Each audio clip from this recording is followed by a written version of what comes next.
네, 안녕하세요. 웰케어 클리닉의 김경철. 네, 이은혜 원장입니다. 네, 이은혜 원장님 모처럼 오셨고요. 굉장히 사람들이 많이 호소하는데 치료가 잘 안 되는 대표적인 증상이 이명이죠. 네. 굉장히 많은 환자들이 이명으로 고생하는데 이명이 뭐고 또 얼만큼 흔할까요? 일단 이명은 다 잘 아시겠지만 귀에서 소리 자극이 없는데도 불구하고 소리가 들린다고 호소하는 증상이라고 볼 수 있거든요. 뒤에 자세한 이제 정의가 다시 한번 나오겠지만 생각보다 좀 흔한 질환이라고 볼 수 있어요. 그래서 전체 인구가 평생 살면서 이명을 경험하는 한 번이라도 경험하는 확률이 거의 92%에 해당할 정도로 아주 높은 질환이고요. 특히 이제 이비인후과 같은 데서 우리 청력 검사하려면 아주 방음이 잘 되어 있는 방 안에 들어가잖아요. 근데 그런 데 들어가면 그냥 정상적인 사람들도 누구나 이명을 느낄 수 있을 정도로 아주 흔한 증상이라고 볼 수 있습니다. 근데 그렇게 흔한데도 불구하고 좀 난치한 질환이라고 알려져 있거든요. 이제 그런 이유에는 발병 기전 자체가 아직도 베일에 쌓여 있는 부분이 좀 있기도 하고 한 가지 이유가 아니라 좀 복합적인 이유가 동반되기도 하고 복잡하기 때문이고요. 그래서 좀 신기한 예를 들자면 팬텀 신드롬이라고 해서 팔이 잘려도 팔에 유령할 통증이 때 팬텀이죠. 네. 팔에 통증이 있는 경우가 있는데 그런 것처럼 청력이 완전히 손실된 환자에서도 이명을 느끼는 비율이 거의 80%에 해당할 정도라고 해요. 결국에는 소리 난청과 동반된 질환이지만 동시에 그 이상의 동반되어 있는 뭔가 신경학적인 문제가 있다는 거 우리가 유추할 수 있는 거죠. 복합적이라고 했는데 이명의 원인들을 좀 분류해 주시면 어떨까요? 네, 그래서 다시 한번 이제 이명에 대해서 정확하게 정의를 하자면 외부 음원의 자극과 관계없이 귀 혹은 다른 부위에서 소리가 들린다고 호소하는 증상이거든요. 그래서 한마디로 음원의 자극이 있거나 아니면 없거나 둘 다 생길 수 있고요. 귀에서만 생기는 게 아니라 다른 부위에서도 생길 수 있다는 거예요. 그래서 원인을 따라서 분류를 하면 이제 귀에서 유발된 이명, 난청과 동반된 이명이 제일 크겠죠. 그런 경우를 이성 이명이라고 하고 그 외에 다른 근육들, 특히 좀 두경부나 턱관절이나 많게는 뭐 팔, 다리까지도 동반된다고는 하는데 어쨌든 그런 근육들과 관계된 경우에는 체성 이명이라고 부르고요. 진찰 소견에 따라서 객관적으로 들리는 이명이 있어요. 그러니까 한마디로 나만 들리는 게 아니라 밖에 있는 사람도 딴 사람도 내 이명 소리가 들리는 거예요. 박동 소리가 실제로 들리기도 하고 그런 경우는 객관적 이명이라고 부르고 주관적 이명은 정말 나만 들리는 소리죠. 그리고 동반 유무는 한마디로 이명만 있는 경우고 이제 복합 이명은 말씀하신 것처럼 어지러움이나 아니면 귀가 먹먹하다거나 두통이 동반된다거나 아니면 청각 과민 같은 것들이 함께 있는 경우라고 보실 수 있겠습니다. 네, 아무래도 이제 오늘은 그 확실한 이비인후과적, 즉 귀, 중이나 또 그 안에 내의적인 문제라기보다는 네. 그런 것이 문제 없는데 생기는 사실 더 많은 부분인 그 체성 이명에 대해서 주로 다룰 것 같아요. 그래서 체성 이명은 좀 더 설명해 주시고 앞으로 또 어떻게 접근하면 좋을까요? 네, 체성 이명은 말씀드린 바와 같이 청각 기능이 정상인 경우가 많습니다. 청각 기능이 정상이고 실제로 검사했을 때 이비인후과적인 이상이 없어요. 내이나 아니면 중이, 외이도에 다 이상이 없고 청각 신경도 정상이고 심지어는 뇌 CT나 MRI 찍었을 때도 다 정상인 경우, 그런 경우에도 불구하고 이명이 계속 동반되는 경우죠. 이제 이런 경우에는 사실 이비인후과나 신경과에서 크게 해줄 게 없어서 말씀하신 대로 기넥신 같은 약만 먹거나 그런 경우가 많거든요. 근데 이런 경우를 이제 체성 이명이라고 진단할 수 있고요. 특징적으로 이명이 간헐적이에요. 그러니까 이명이 지속되는 게 아니고 어떤 유발 요인이 있을 때 특히 더 심해지거나. 네, 맞습니다. 간헐적이고 크기하고 질이 변동적이에요. 한마디로 크기가 커졌다가 작아졌다가 하기도 하고 질도 변한다는 거예요. 그러니까 캐릭터가 변하는 거죠. 막 삐 하는 소리가 아주 높은 주파수가 들렸다가 아니면 아주 뭐 웅웅거리는 소리가 났다가 물이 똑똑 떨어지기도 하고 귀뚜라미 소리가 났다가 부위에 따라서 계속 변동하는 거죠. 그리고 스트레스나 소리의 노출과 관련이 없어요. 보통 이명은 난청과 관련된 경우에 스트레스와 관련성이 아주 높고요. 큰 소리가 들리거나 이런 경우에 이명이 크게 들리는 경우가 있는데 그런 경우와 관련이 딱히 없는 경우가 많고요. 많고요.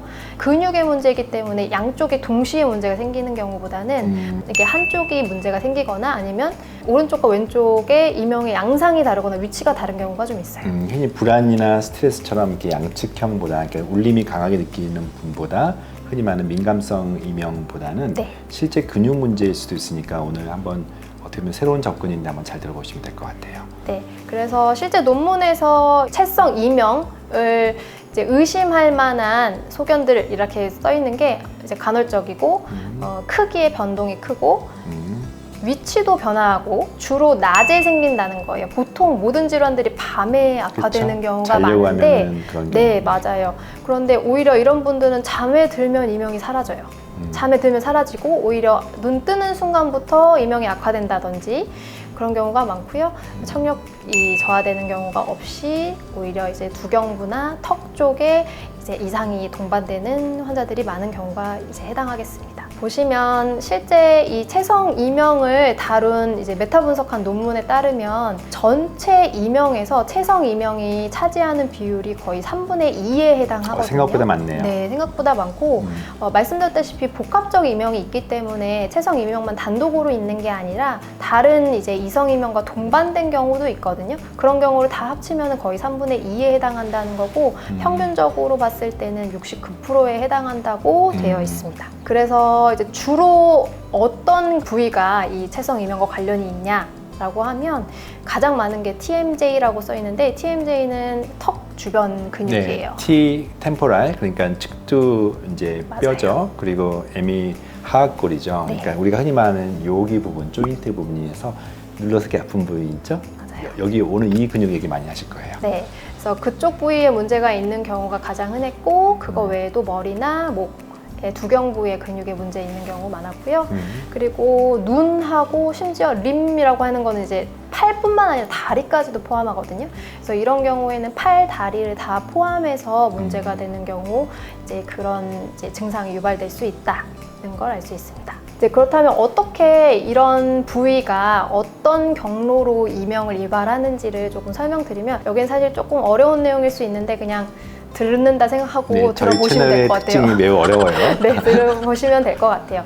이제 오른쪽에 있는 게 이성 이명의 신경 경로예요. 이건 하나의 가설 중에 하나인데요. 이명이 생기는 경우 난청이 동반되는 경우가 많잖아요. 그래서 결국에는 소리의 자극이 다른 사람보다 더 작게 들어오거든요. 오히려 자극이 적은 상황에서 DCN이라고 하는 배측 와우핵이라고 하는 곳이 있는데 그 지역에 소리 자극이 작게 들어오는 것이 활성을 억제하는 것을 막으면서 결국에는 과활성화된 자극이 대뇌의 청각 피질 지역으로 연결되면서 이명을 유발한다고 되어 있거든요.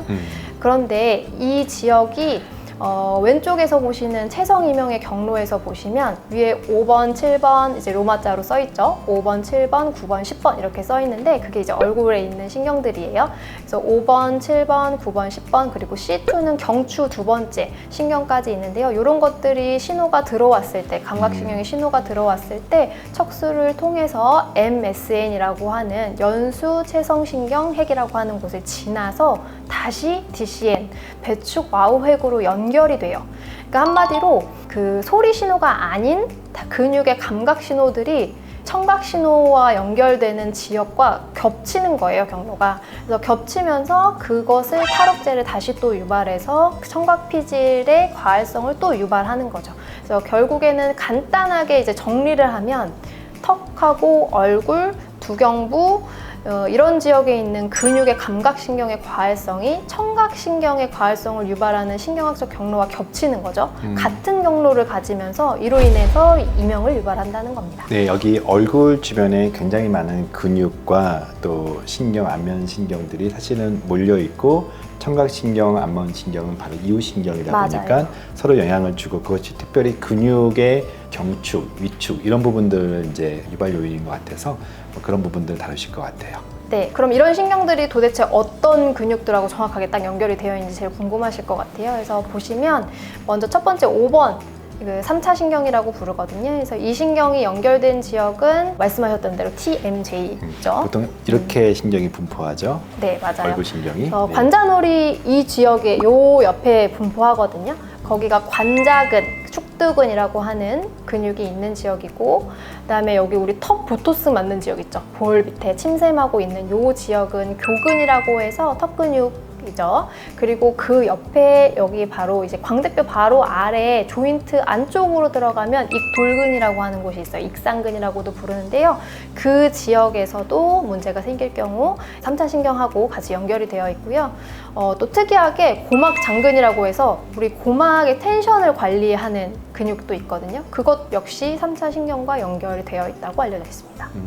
그래서 3차 신경은 관자근, 교근, 익돌근, 고막장근이라고 하는 얼굴의 저작과 관련된 근육들, 그리고 소리를 관장하는 고막과 관련된 근육에 분포하고, 얼굴 신경은 얼굴 표정을 만드는 다양하고 미세한 근육하고 운동과 감각을 지배하고요.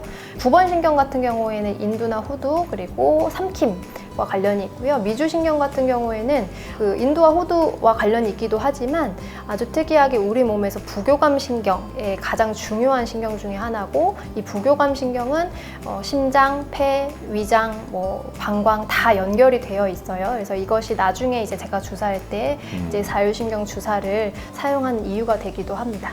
그리고 경추 두 번째 신경은 주로 목에 있는 근육들하고 관련이 있고, 흉쇄유돌근이라고 해요. 그래서 흉쇄유돌근, 여기에 목비근이라고 주로 많이 부르는 것이죠. 그래서 사선으로 있는 이 근육, 그리고 상부 승모, 승모근도 아주 큰데요. 그 중에서도 상부 승모근하고 관련이 깊습니다. 이 좁은 구조 안에 되게 다양한 신경 그리고 근육들이 좀 몰려 있는 이 부분에 이제 문제가 있으면 그것이 이명으로 이어진다는 게 일종의 오늘 강조하고 싶은 체성 이명, 소마틱 티나이투스 개념인 것 같아요. 네, 맞습니다. 네, 그러니까 다음 시간에는요. 그러면 이런 구조를 잘 이해해서 치료를 근육 치료 개념이겠죠? 네. 근육 주사 또는 자유신경 주사를 통해서 어떻게 이명을 개선시키는지를 이어서 설명하도록 하겠습니다. 네, 감사합니다.